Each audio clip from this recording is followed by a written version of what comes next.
지난 2일 흉기 피습을 당한 그리고 입원 치료를 받아왔던 이재명 대표 오늘 퇴원할 예정입니다. 비인데 제한점만 된대요. 왜 전달되신 겁니까? 공범 있으십니까?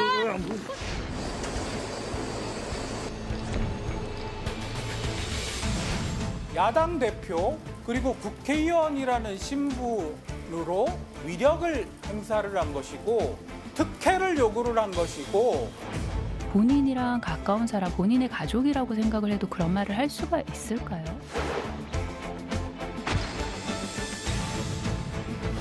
제가 그 상태를 확인하거나 그러진 못했는데요. 회복은 하고 계시지만 여전히 아주 뭐 이렇게 막 건강이 좋아지셨다거나 그런 상태는 제가 아니라고 어제 들었습니다.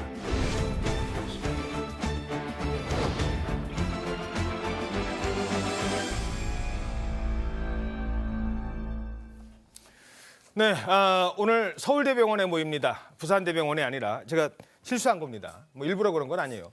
서울대병원에 모이는 건데 예상했던 것보다 상당히 빠른 퇴원이라고요. 예, 맞습니다. 원래는 2주가량 예상이 됐었는데 이제 전격적으로 오늘 퇴원한다 이런 소식을 어제 오후에 민주당 측에서 직접 알렸는데요. 이 대표는 국회 당무 복귀는 당분간은 하지 않고 자택에서 치료를 받으면서 당무를 보겠다 이럴 예정을 밝히기도 했습니다. 예. 오늘 병원을 나서기 전에 대국민 메시지도 낼 예정이라고 하는데 저 포스터 뭐예요?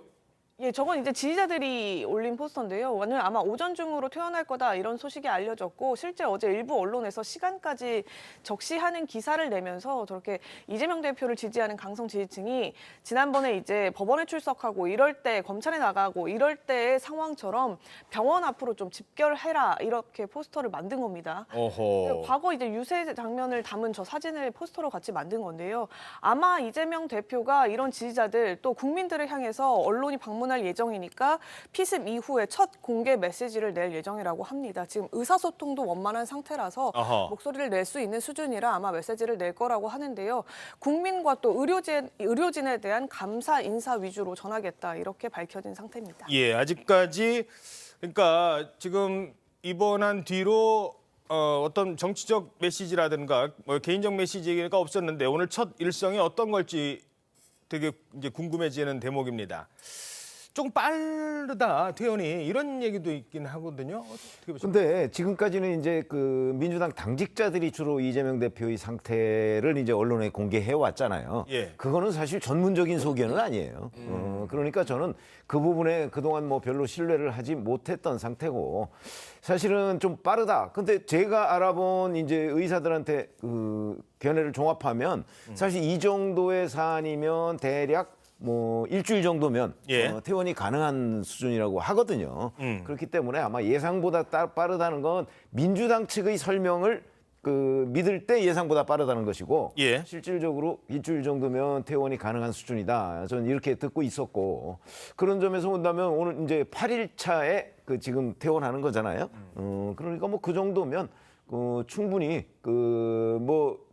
부작용이나 뭐 이런 것까지도 예방할 수 있는 단계 거기까지는 온 것 아니냐. 무엇보다 저 결정은 아마 본인이 한 게 아니고 서울대병원의 주치의가 했을 거예요. 그렇죠. 의료진 판단이겠죠. 그렇죠. 그러니까 의료진의 판단은 우리가 충분히 존중해 줄 필요가 있다 이렇게 생각합니다. 예, 정말 많은 국민들이 깜짝 놀랐는데 그나마 이 정도로 피해를 당한 건 정말 다행이다라는 생각이 듭니다. 정말 많은 사람들이 걱정했었지 않습니까? 자, 그런데 이제 퇴원한 뒤에 최지원 기자 이후의 행보도 좀 기자들도 관심이 있고 정치권에서 관심을 갖는데 지금 어떻게 전망되고 있어요? 일단은 아까 말씀드렸다시피 자택 치료를 받아야 되기 때문에 당분간 국회에는 모습을 드러낼 수 없다 이렇게 밝히고 있는데요. 아마 1, 2주 정도 더 집에서 자택에서 당무를 이제 원격으로 보겠다 이런 취지인 것 같습니다. 예. 또 민주당 관계자 얘기도 이재명 대표가 설령 이제 국회로 다시 나온다 하더라도 당무에 대해서 급박하게 개입해야 될, 그러니까 처리해야 할 당무는 대표로서 많지 않다. 오히려 공관위가 구성되고 공관위원장이 생기면 공천은 그쪽에서 관리하는 문제이기 때문에 대표가 직접 나설 일이 많지 않다. 이런 입장이거든요. 다만 이제 최근에 논란이 되고 있는 선거제 문제 관련해서 당내 의견을 취합해서 결론을 내리는 그 1월 말, 2월 초 이 시점까지도 이재명 대표 그때 나오는 것까지도 염두에 두고 있는 것 같습니다. 그렇군요. 자, 그런데 이재명 대표를 두고 민주당에서 마치 김구 선생이 여운형 선생이 비습당했던 상황과 빗대어서 논란이 됐었죠. 물론 이 사건, 사건의 배경이라든가 이 범인에 대해서는 철저하게 진상규명을 해야 됩니다만 그렇다고 글쎄요, 이번에는 이런 얘기까지 나왔다고 합니다. 불사조. 그리고 이재명 대표는 저희 주민들이나 국민이 얘기하더라고요.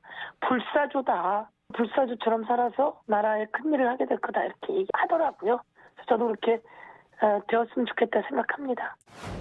저한테 제일 강력한 감정은 너무 안 됐다. 2년 동안 검찰한테 법으로 조리돌림 당했고 그걸로 못 죽이니까 칼로 찔러 죽이려고 그러고 칼로 찔러 죽이는데 실패하니까 무슨 특혜를 받았느니 어쩌니 하면서 펜으로 죽이는 거잖아요 지금.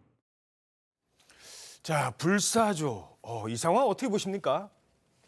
일단 퇴원을 하게 된 거는 참 다행이다 이렇게 생각이 됩니다. 그런데 지금 보면 뭐 불사조다 그리고 유시민 씨의 저 발언 예. 또 이게 과연 얼마나 많은 공감을 얻을 수 있는 발언인가 하는 점에서 굉장히 의구심이 듭니다. 지금 보면 이재명 대표 같은 경우에는 좀 전에도 원칙과 상식에 속해 있는 의원들이 집단으로 탈당하겠다라는 그런 이제 최종 메시지도 나오고 있고 이낙연 신당도 만들어지고 민주당을 사랑했다고 하는 사람들의 실망과 이재명 대표에 대한 문제 제기가 지속되고 있는 상황에서 저렇게 마치 뭐라 그럴까요? 최고 존엄처럼 저렇게 표현하는 것이 과연 민주당의 과연 이재명 대표가 민주당을 위해서 있는 건지 민주당이 이재명 대표를 위해서 있는 것인지 이런 걸 물을 수 있고 유시민 씨의 인식은 더더욱 큰 문제를 가지고 있는데 마치 검찰에 의해서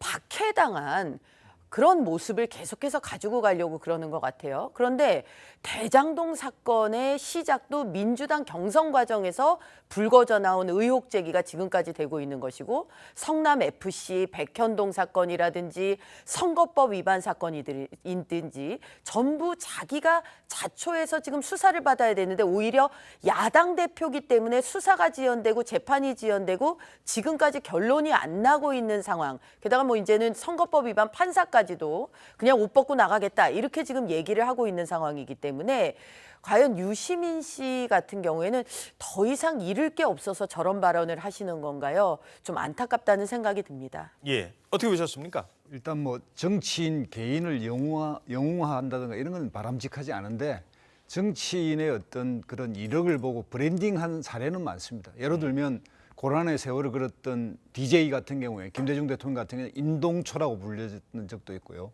또 선명한 야당으로서의 뭐 닭의 모가지를 꺾어도 새벽은 온다고 했던 YS 같은 분도 선명 야당 그 자체를 상징했고요.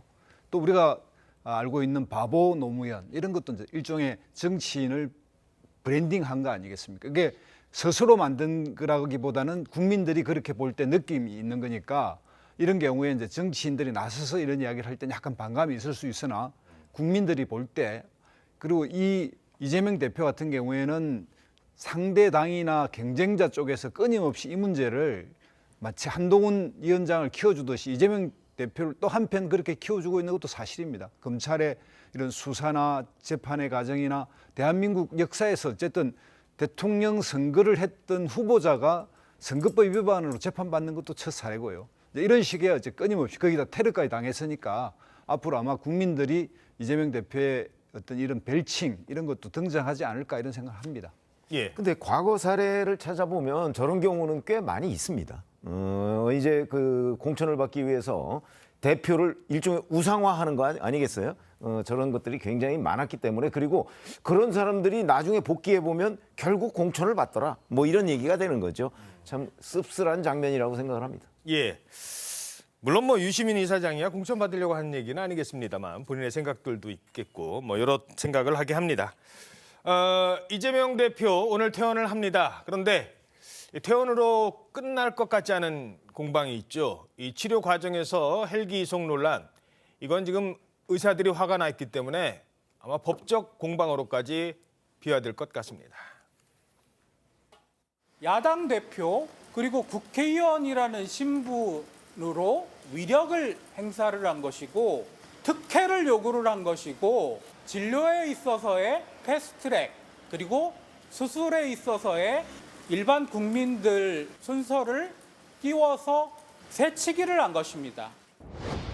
헬기 이송을 권력으로 새치겠다며 어느 의사단체는 이재명 대표를 고발하는 천극이 벌어지고 있습니다. 소아과 오픈런 사태와 응급의료체계 문제점에 대해 호소해야 될 의사단체가 정치 선동에 이용되는 일은 부끄러운 일입니다. 의사단체는 정치 과잉에서 벗어나 인도주의 정신으로 돌아가야 할 것입니다. 자, 이 전원 과정 그리고 헬기 이송 과정 이걸 누가 서울대병원에다가 전화를 했고 빨리 좀 그쪽으로 가고 싶다라고 했느냐, 그 전화를 누가 했느냐. 지금 일부 언론을 통해서 뭐 본인도 비슷한 얘기를 했습니다만 비서실장이 얘기가 나오고 있어요. 네, 맞습니다. 일단 전원 요청은 천준호 당대표실 비서실장이 한 걸로 드러났는데요. 이 천 비서실장이 지난 2일 오전, 그러니까 사태가 벌어진 그 직후에 부산대병원에서 11시 53분쯤 당직 근무 중이던 서울대병원 응급의학과 교수의 휴대전화로 직접 본인이 전화를 걸은 걸로 드러났습니다. 이 해당 교수는 지금 서울대병원에서 응급환자 수술할 수 있냐, 환자를 받을 수 있겠냐 이렇게 전화가 왔고 처음에는 응급환자라고만 해서 이 대표인 줄도 몰랐다 이렇게 언론에 설명을 했는데요. 이 교수가 무슨 환자냐 이렇게 천 실장한테 물으니까 천 실장이 그제서야 이 대표라고 말하면서 이 대표와 보호자 서울대병원에서 모두 이 두 사람이 수술을 받길 원한다 이렇게 얘기를 했다고 합니다. 예. 그래서 해당 교수가 주치의와의 통화 뒤에 결론을 낸 거고요. 이 교수는 헬기 이송도 본인이 먼저 제안했고 민주당과는 상의하지 않았다 이렇게 설명했는데요. 다만 소방당국의 출동 요청을 한 건 부산대 병원인 걸로 서류 결과 드러났습니다. 예. 자, 어느 시점에 천준호 비서실장이 서울대병원에 전화를 했느냐. 앞서 그래픽 잠깐 나왔습니다만 다시 한번 보시죠. 이때가 언제였느냐. 이미 부산대병원에 이송이 돼서 부산대병원 의사들은 수술복까지 갈아입고 프로텍터까지 착용을 하고 수술 준비를 다 끝내고 있었다는 거예요. 그런데 천준호 비서실장은 이때 서울대병원에다 전화를 해서 응급환자 그쪽에서 수술할 수 있겠느냐라고 요청을 했다라는 걸로 지금 알려지고 있습니다. 그 해당 교수에 따르면 원래는 이제 가족의 요청으로 가족이 서울에 있기 때문에 이송 전원을 원한다 이렇게 알려졌는데 지금 이 대표 본인도 서울에서 받기를 원했다라고 천 실장이 직접 말했다는 대목도 들어가 있거든요. 그 부분도 있고 이 지금 응급 당직위가 또 천준호 실장과 개인적인 인연이 좀 있는 것 같더라고요. 예. 민주당과도 친분이 있고 평소 교류를 많이 해왔기 때문에 개인 번호 정도는 알고 있었다 이런 얘기도 했습니다. 예, 평소에 그러니까 이 전화를 했던 응급의학과 교수가 또 정치권과 관련이 있는 일을 했답니다. 보직 담당했던 교수이기도 하고 그래서 전화번호를 서로 알고 있었다는 건데 저는 이 대목을 질문 이거 워낙 이 얘기는 많이 나왔으니까 네. 이러자 이제 민주당에서는 이게 의사단체가 지금 정치 과잉에 빠져 있다. 너무 정치적으로 지금 움직이는 거 아니냐라고 의사단체와 지금 대립각을 세우고 있고요. 그런가 하면 얼마 전에는 소방당국이 아니 왜 1.4cm인데 1cm밖에 가짜 뉴스 합니까? 막 이렇게 또 이제 소방당국과 각을 세우고 네. 경찰이 수사를 했더니 경찰이 왜 지금 갑자기 당직도 안 바꾸고 안 밝히고 왜 저러는 겁니까? 그럼 이 소방당국과 경찰과 의사단체와 이 민주당의 전선이 너무 확대가 되는 것 아니냐는 생각이 들어요. 저는 그래서 민주당이 갑작스럽게 왜냐하면 이런 일들은 사실 지난 2일 처음에 피습을 당했을 당시에 문제 제기를 했어야 되는 거거든요. 그런데 지금 한 일주일쯤 지난 뒤에 갑자기 공세로 전환이 됐잖아요. 그래서 거기에 이제 정치적 의도가 있다고 저는 개인적으로 봅니다. 그 정치적 의도라는 건 결국 이 서울대병원으로의 이송 논란 그다음에 그 과정에서 헬기 뭐 이런 부분에 관한 논란이 워낙 커지고 그다음에 각 지역 의사회에서 이제 이재명 대표에 대한 비판적 견해 결국 응급의료 체계를 무너뜨렸다 이거 아니겠어요? 예. 이런 부분이 이제 확산되니까 아마 그 부분에 대한 국면을 전환하기 위한 것 아니냐 저는 개인적으로 그렇게 보고 있고요.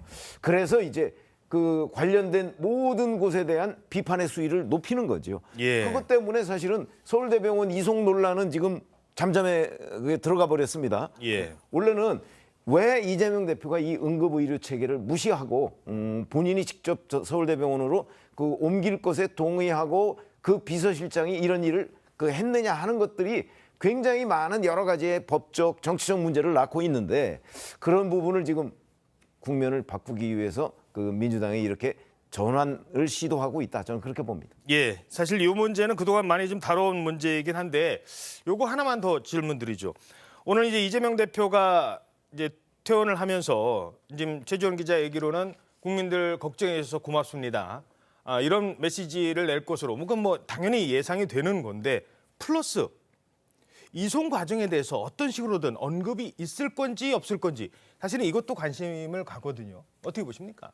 저는 이송 과정에 대해서는 별다른 얘기가 없을 거다라고 예측을 합니다. 그죠? 뭐 걱정해 주신 데 대해서 감사하다 뭐 이러면서 굉장히 이제 숭고함 이미지를 주기 위해서 노력을 할 거다. 즉 정치 행위를 할 거다 이런 생각이 드는데요. 지금 보면은 민주당이 부당하다고 하는 모든 문제는 민주당에서 촉발이 된 것입니다.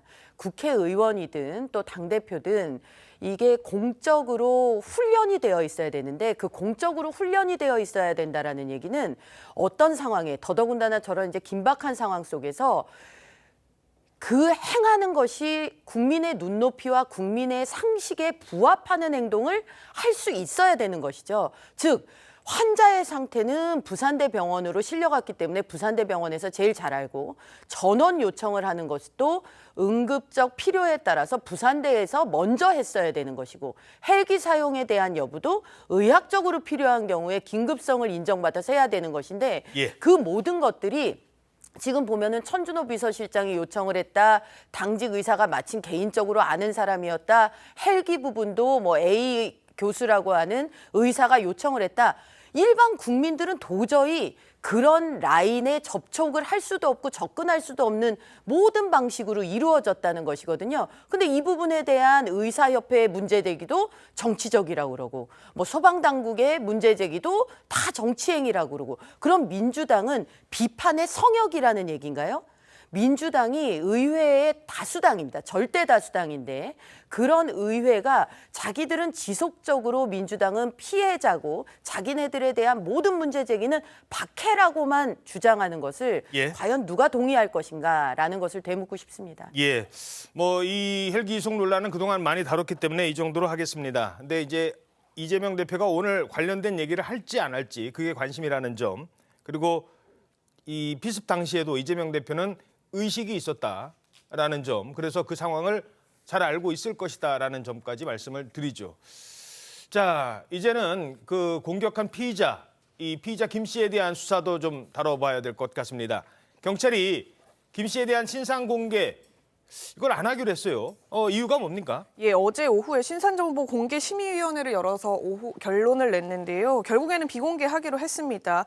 외부위원 7명이 무기명으로 투표하고 공개 찬성이 3분의 1을 넘지 않은 상황이었던 건데 이유인 즉슨 이 피의자 신상을 공개하려면 범죄 수단이 또 잔인해야 하고 중대한 피해가 있어야 하고 죄를 범했다고 믿을 만한 충분한 증거가 확보돼야 되고 또 국민의 알 권리와 범죄 예방 등 공익을 위한 필요한 부분이 인정돼야 되는데 그 부분을 충족하지 못했다 이렇게 보는 걸로 보고 판단을 내린 걸로 그렇게 알려지고 있습니다. 앞서서 김 씨와 관련해 그 당적을 보유하는 당적이 어디냐에 대한 문제도 결국에는 비공개하기로 한 만큼 이 부분도 누설하면 징역 3년 이하의 금고형에 처한다는 정당법을 따르기로 그렇게 결론을 낸 것으로 전해지고 있습니다. 자, 이러자 경찰의 비공개 결정에 대해서 민주당은 강하게 반발하고 있습니다. 이번에 피의자의 당적 여부, 금융거래나 통화 및 인터넷 검색 기록 등 이런 것들을 다 종합적으로 빨리 수사해서 내용을 밝히는 게 중요합니다. 그런데 이제 와서 수사당국이 수사 과정에서 그 여부를 밝히지 않는 것은 이건 매우 비겁하거나 아니면 사건을 은폐 축소하는 내용입니다. 이런 식으로 수사하면 이것도 정말 저희가 다시 특검이나 국정조사 해야 될지 모릅니다. 그런 상황 오지 않게 수사당국이 철저히 하십시오. 이거 그냥 제가 빈말로 던지는 거 아닙니다. 자, 그리고 이 피의자 김 씨에 대해서 민주당에서는 또 이런 시각으로 보는 목소리가 있는 것 같습니다. 들어보시죠. 지금 이 피의자가 뭐 그 월세도 못 낼 정도로 굉장히 어려운 상황이었던 것 같습니다. 다 뭐 택시를 타고 다 대부분 이동했던 것 같은데 그 과정에 비용들은 어떻게 조달했는지 이런 것들도 좀 조사가 돼봐야 될 것으로 알고 있고요. 누군가의 조력 없이는 지금까지 그렇게 이재명 대표의 동선을 파악하고 왔다 갔다 할 수 없는 거 아닌가라는 의심을 할 수밖에 없습니다. 자, 그러니까 일종의 음모론적 시각, 물론 이것도 여러 가지 뭐 지금 유튜브를 통해서 이쪽 음모론도 있고 이쪽 음모론도 있습니다만 처음에는 이게 뭐 제가 이 말까지 전해드려야 될지 모르겠습니다. 일부 극우 유튜브에서 무슨 자작극 있네 이런 얘기까지 나왔는데 그건 이제 쑥 들어갔어요. 더 이상 이제 설마 그런 얘기까지 하는 사람들은 없어요. 그런데 이 김 씨가 이게 혼자 저지른 건가? 평소 돈도 별로 없다던데. 근데 택시는 어떻게 타고 다녔지? 누가 이러면서 왜 또 당적은 공개 안 해? 이런 이제 다른 음모론도 지금 확산이 되는 것 같아요. 근데 특히 이제 정치인들이 제기한단 말입니다. 어떻게 보세요? 이런 뭐 음모론 자체가 없어지려면 투명하게 공개하는 게 기본입니다. 거기서 출발해야 되는데 지금 경찰이 뭔가 좀 소극적이고 또 사건 수사에 그 어떤 축소하는 느낌 그리고 선별적으로 정보를 흘리는 이런 이제 느낌을 주고 있는 건 사실입니다. 그러니까 그동안 뭐 공범이 없다고 어떤 언론에 나왔는데 그 며칠 있다가 다시 또 공범이 있는 어쨌든 방조자가 있는 행태가 나타났고 이런 걸 보면서 저 범인이 지금 알려진 거는 1년 전 4월 달부터 작년 4월부터 준비를 했다 그러지 않습니까? 그럼 그동안 이 사람이 어떤 일을 했는지에 대해서 흔히들 핸드폰 디지털 포렌식을 해서 철저하게 그걸 다 밝혀야 되는데 그런 정도까지의 충분한 수사가 진행되고 있지 않은데 갑자기 또 오늘 뭐 결론적 수사 발표를 한다 그러니까 이 수사가 저렇게 해서 정말 제대로 될까 이런 이제 생각도 많이 들고 그리고 이런 것의 어떤 그 범죄라는 게 정치에서의 정오 범죄고 또 이것을 특정 당에 가입하고 또 활동하고 뭐 이런 것들 다 연결돼 있는데 그걸 정당을 보호하고 당원을 보호하기 위해서 만든 그 정당법 사항 그 조항 사소한 걸 가지고 실제 본질 사건의 본질을 덮어버릴 수 있는 이런 식으로 비공개 결정을 한다든가 그다음에 이번 뭐 얼굴 신상 공개 자체도 보면 공익적 목적이나 범죄 흉악성 정도 이런 거 다 맞는데도 불구하고 뭐 7인의 위원회가 그렇게 결정했다니까 뭐 어쩔 수 없지만 국민들이 볼 때 납득이 안 되거든요. 이럴 경우에 점점 더 그런 야당 입장에서는 오히려 더 음모론에 가까운 이야기가 더 많이 퍼뜨려질 수 있다는 점 경찰들도 그 점을 좀 명심했으면 좋겠습니다. 예. 어떻게 보십니까? 뭐 신상 공개는 어쨌든 누가 독단으로 결정할 수 있는 것이 아니고 신상 공개 위에 3분의 2의 찬성을 필요로 하는 거기 때문에 그 요건에 이제 맞춰가지고 판단이 된 것으로 보입니다. 신상 공개가 되면 저는 이제 그런 부분들도 있는 것 같아요. 민주당이 만약에 저분이 신상이 공개가 됐는데 본인들이 그리는 그림에 만약에 안 맞았다면 어떤 말씀을 하셨을까? 예. 그 얘기는 뭐냐면 이게 고도의 지금 총선 정국 하에서 고도의 이제 정치적인 돌발 변수가 될 수 있기 때문에 그런 부분들이 어느 당에 뭐 유리하냐 불리하냐 이런 것들로 치우치지 않도록 저는 뭐 법과 원칙대로 행해지는 것이 맞다 이렇게 생각을 합니다. 예. 사실 뭐 이거는 그 관련이 없는 얘기일 수도 있습니다만 김구 선생님 아까 얘기 나와서 김구 선생님 암살범이 안두희였나요? 네. 결국 비참한 말로를 누군가 또 그 같이 암살을 하고 케네디 암살범도 암살을 한 뭐 오스왈드인가 그 사람도 결국 또 암살을 당해요. 이게 이제 정치인에 대한 습격을 하면 이 사람은 모든 그 지지자들의 공분을 사는 사람이 되거든요. 이 사람의 신상을 공개했다가 그 뒤에 나는 저 사람을 응징하겠어라고 나타난 사람이 있다면 이 부분에 대한 고려도 아마 있었지 않을까 아니 싶은데. 그러니까 이 신상공개위원회라고 하는 그 이제 위원들이 사실은 저희보다 훨씬 더 전문가 아니겠습니까 이 부분에? 그러니까 그런 저런 것들이 다 그 이제 아마 참작이 됐을 것이고 그다음에 그 어느 프로파일러 얘기를 들어보니까 이 사람이 확신범에 가깝다는 거예요. 그러니까 저런 사람들은 내가 왜 이재명 대표를 공격했느냐 하는 거를 신상도 공개하고 그렇게 되면 오히려 본인이 그 의도했던 바를 충족시켜주는 것에 불과하다는 거죠. 지금 저 피의자 김 씨의 경우에 얼굴도 안 가리고 나오잖아요. 그러니까 자기 나름대로는 당당하다고 지금 생각하는 사람이기 때문에 저 사람의 신상을 얼굴과 뭐 신상을 공개하면 결국 저 사람의 신념을 일반에게 알리는 모양새가 된다. 이게 그 프로파일러의 분석이더라고요. 예. 저도 그 얘기를 듣고 보니까 상당히 일리가 있는 내용이다. 그렇게 한다면 결국 그 비공개로 하는 것이 맞는 것 아닌가. 예. 저는 그 전문적 판단에 대해서 존중합니다. 알겠습니다.